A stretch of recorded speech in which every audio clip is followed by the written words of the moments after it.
Hello everybody, welcome to Valheim, and today we are going to be taking a look at how to build a house. This is going to be a handy guide if you're a new player to the game.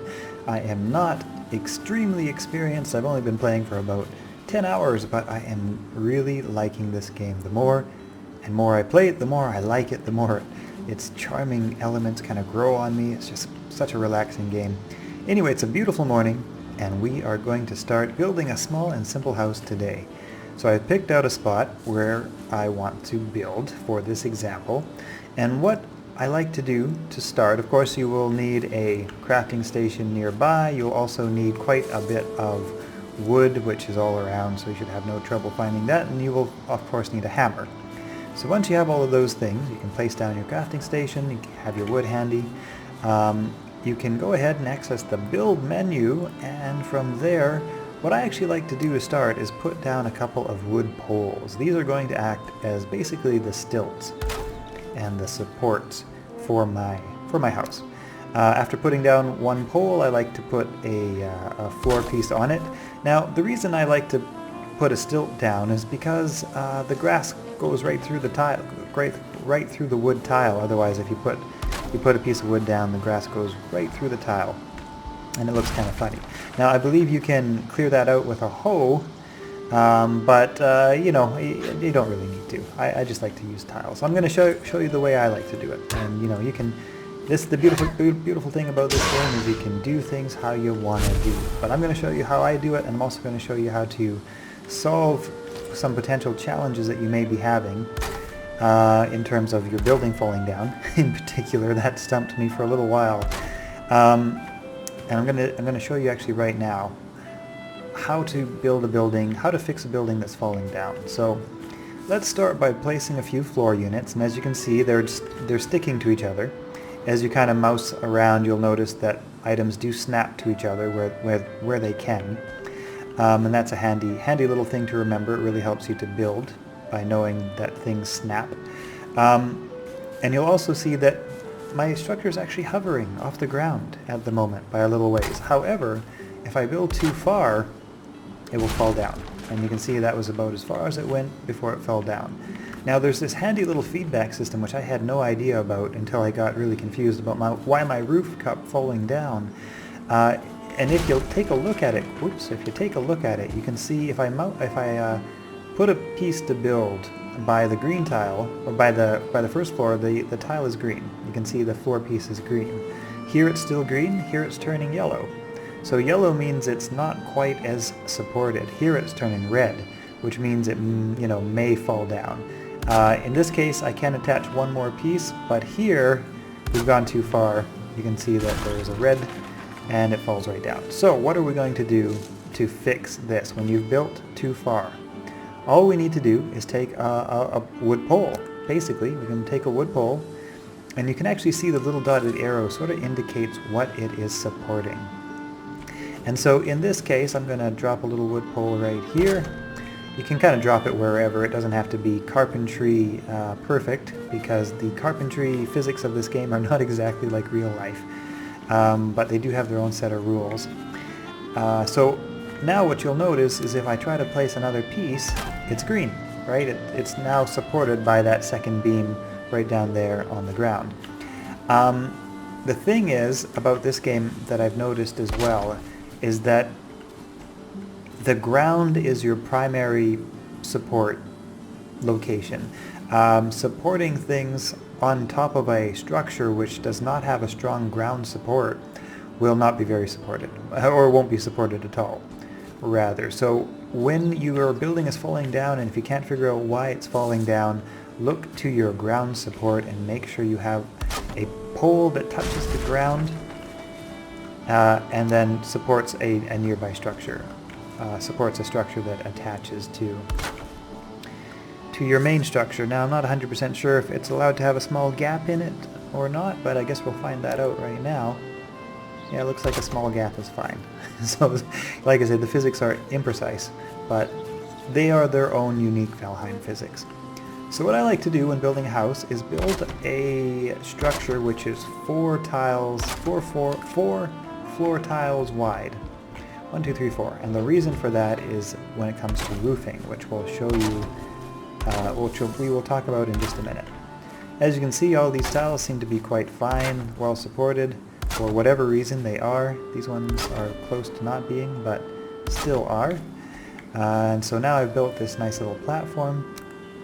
Another thing you may notice is that when attaching objects to other objects in Valheim, you can attach to certain parts of the object with a certain snap setting. So for example, if you have a piece, you can see how that one snapped down when I put it in the right place. You can see it's kind of halfway through here, right? But if you find the right place to snap it, it'll kind of snap into a sensible place. So it looks like it's actually a proper structure. So you just have to look for those snap points to get them into a nice looking place. This is largely aesthetic. It may not affect the actual functionality of the building, but it, if we're not building nice looking houses, what are we doing? Anyway, so now we've built our 1, 2, 3, 4 floor tile structure. We can start putting up some walls. So I'm just going to drop down 4 walls. It doesn't matter which way you put them. You can rotate them so they're smooth on one side, and have got a couple of logs. I don't even know what you'd call those. If you make a mistake, easy to just knock them down and pick them back up. If you accidentally snap to the wrong spot, you get all your wood back, so that's no problem. Something's not lining up for me here, I feel like. What is it? I'm not sure. I'll start from this side and see where we're at. Maybe it's just a trick of the eye. Yeah, that's all it was. Okay. So now I've got my 4 pieces in place. What I like to actually do is create windows, so I can see, what enemies are coming to get me, basically. So I like to put a few pieces on the edges, on the ends, like so, to have something to support. Oops, I guess I need a little more wood. Luckily I have some handy right here. So I'm going to put my structures up like so, and then what I like to do is I use this little half a wood piece, and I can just put that in like so. It's supported because it's supported by this one and this one, and then of course the floor, so I can just kind of put that in and have a bit of a window. So it's nice to be able to see what's coming, if anything, and if not, just admire the weather and scenery. And so now I have built my basic structure. I haven't put walls up here yet, or here, but we'll get to that. So here's the part that kind of confused me to start. This is the roofing part. So you have a 45-degree roof, and you have a, here it is, a 26-degree roof, and then you have corners. Now this is where I got confused. Typically what you're going to need, and I haven't actually figured out how to use all of these roofs yet. What I use is the 45-degree and the 26-degree roof. So I'm going to start with the 45-degree roof, and you can rotate them around so they fit, obviously. You can just kind of move them around until they snap to place. And I'm going to go ahead and put up the 45-degree roof. 45-degree roof on both sides. Snappity snap, buildity build. And then I'm going to grab my 26-degree roof, and that one is the connector for the upper bit. Is there another way to do this? Maybe, probably, but this is the way I have been doing it, so I'm just, like I say, showing you how I have learned how to build houses. Because, yeah, some of the roofing pieces and that sort of thing took me a while to figure out. So now I have got my roof built. Lovely, very nice. Okay. Typically what you will want to do as well is you'll want to knock out a bit of floor. Probably even 2 pieces of floor. And what I might actually even do here is might actually put down some wall structure there. But the reason for this is actually because we are going to want to build a fireplace. I'm not sure if there's another way to build a fireplace, like on top of wood, but it seems like you can't build a fireplace on top of wood at the moment. Like I say, I don't know everything about this game yet, so I might be wrong about this. I just need to grab a couple of rocks here in order to build my fireplace. So I'm just gonna grab a couple of stones from nearby. Let's see, I'm not sure how many I need exactly. Is it a little bit more? Oh, stone pile. 5 stones. I need 1 more stone. Okay, let's see here. Perfect. And I've got my stones.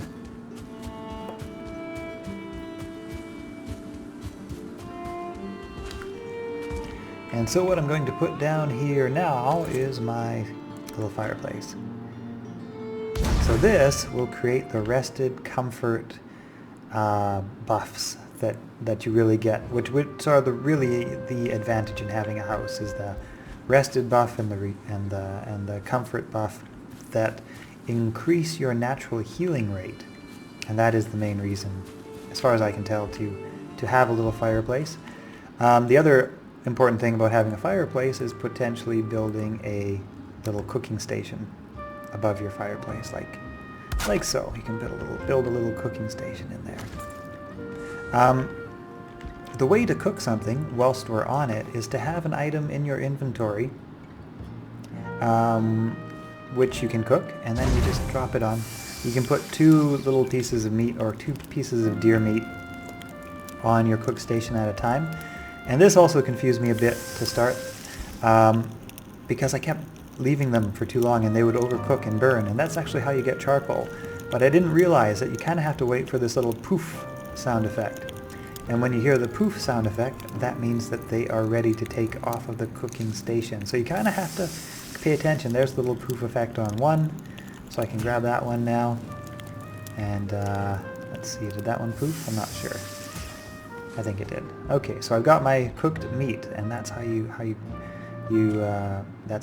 cook your meat. Now, what you'll probably notice is that there's smoke building up inside of my hut right now. I haven't built a chimney, so we want to build a chimney. And if you don't want smoke all in your house, you have to build a little chimney. And so what I've been doing is just knocking down a couple pieces of my roof.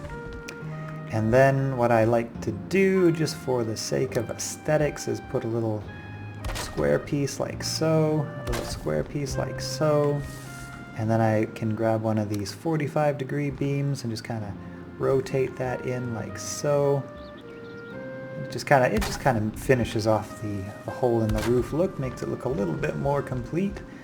And then what you can also do if you want to, if you have enough wood, which apparently I do not, is make a quick run back to get some more wood from your little wood chest, which I'll do right now. Alright.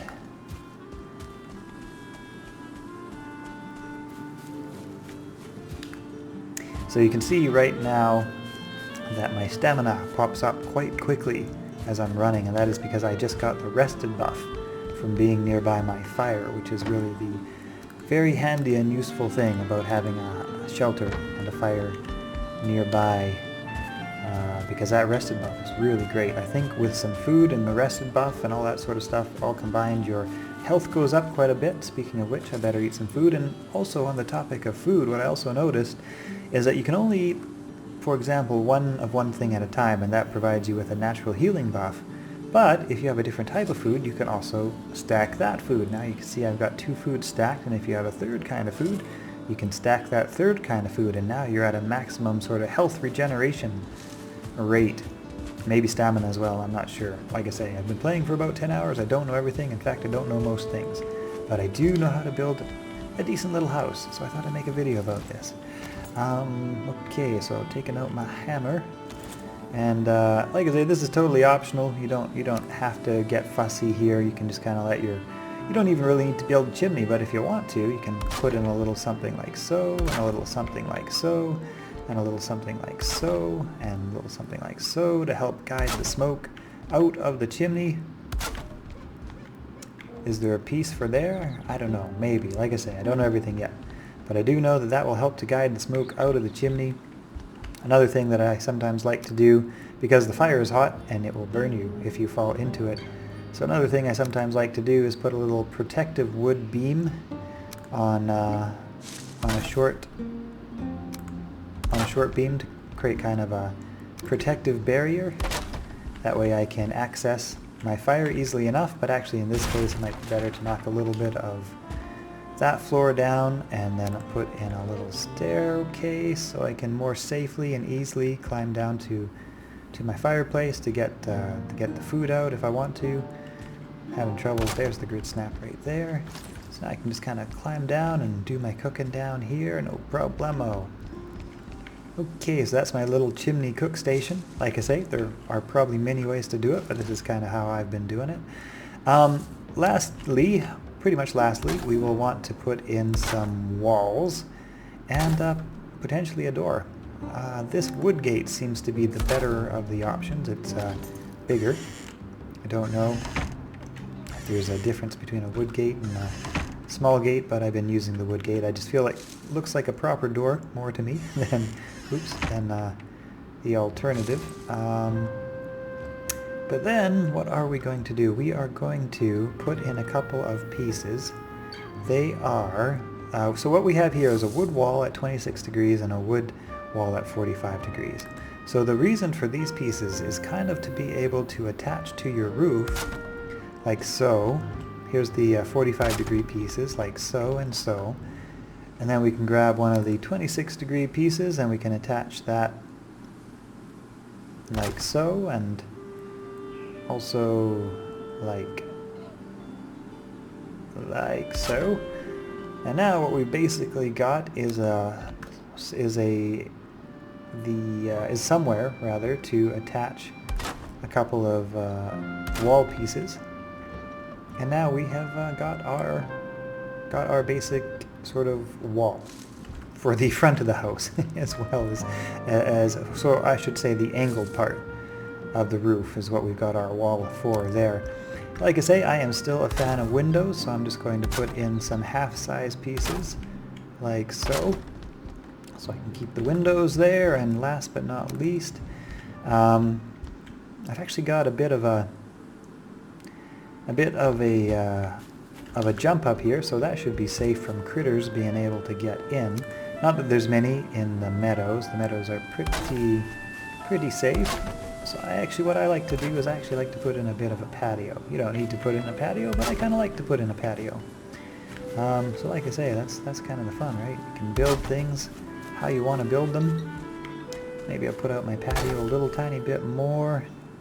This is going to be kind of my quick and easy access point. I'm also going to put some stairs so I can easily get up onto my patio. Now, keeping in mind that if I do this in a more dangerous area, creatures can climb upstairs. I wasn't sure about that, so I tested it, and sure enough, they can climb upstairs. So if you're building a house in a dangerous location, you might want to be mindful. But also keep in mind, or rather look at what I'm doing in terms of being able to snap these. So for example, I can't run up here like this, right? But if I snap this using the bottom part, it'll sort of snap, my workbench, right? It wasn't close enough. It'll sort of snap it into the ground a bit. So then I can actually run up it all the way. Can I run up this one? No. So if I put another one sort of and use the bottom snap area to just sort of like monkey it in, I guess you could say. Can I snap this one? I think so. Probably. It's not looking like it immediately, but yeah, I don't know if I can snap that one. I'm having trouble finding the exact snap spot. I think I probably can, but oh well, I've got this one. So I've got my easy access point now into my hut, and that's it. I got my chimney. I've got my fireplace going. I'll go outside and I'll grab my crafting bench now, because a crafting bench has more options if you are using it on the inside. Workbench, rather, I guess is the technical term. So I'm just going to grab my workbench and I'll put it on the inside. Then you can begin, creating upgrades to your workbench and all that sort of good stuff. So that is basically, how I like to build a little house. I hope you guys have enjoyed this video. Consider subscribing to this channel. I'm going to be playing more Valheim and doing some more tutorial tips. Like I say, I'm fairly new, but as I learn stuff, if I figure out some troubling things that I found out a solution for, I might post some videos up just in case anybody else is having troubles with certain things. Oh, and last but not least, you can put down a bed. That kind of creates your save respawn point. And yeah, okay. Catch you all in the next video.